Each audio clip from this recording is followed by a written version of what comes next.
Hello বন্ধুগণ, স্বাগতম back to my channel. কালকে ছিল মায়ের জন্মদিন 3 জুলাই, তাই আমরা সকলে মিলে রাত্রেবেলা ডিনার করতে চলে গেছিলাম মোক্যাম্বোতে। খুশু এবার শুধু আমরা তিনজনেই না, আমার ছোট নাতিও আমাদের সাথে গেছিল।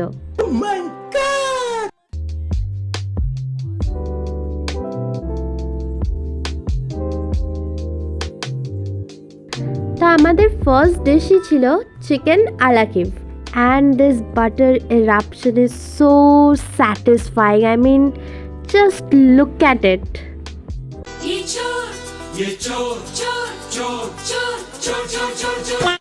Then next dish হচ্ছে ডেভিল ক্র্যাব, আর এটার ক্রিমি টেক্সচারটার ওপর তো আমি ফিদা হয়ে গেছি, জাস্ট ফিদা।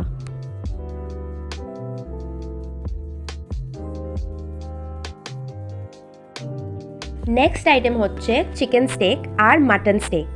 লাস্টে ডেজার্টে নিয়েছিলাম বেকড আলাস্কা, আর এইটা হচ্ছে লাইক বার্স্ট অফ ফ্লেভার্স। এর মধ্যে কেক ছিল, স্ট্রবেরি আইসক্রিম ছিল, ফ্রুটস ছিল, আর like it hit all the spots in my mouth. এইটা কেমন কথা? দেন খাওয়া কমপ্লিট করে আমরা খেলাম একটুখানি পান। এখন আমরা পান খেয়ে বাড়ি যাই। দেখা হবে আপনাদের সাথে নেক্সট মিনি ব্লগে। টাটা।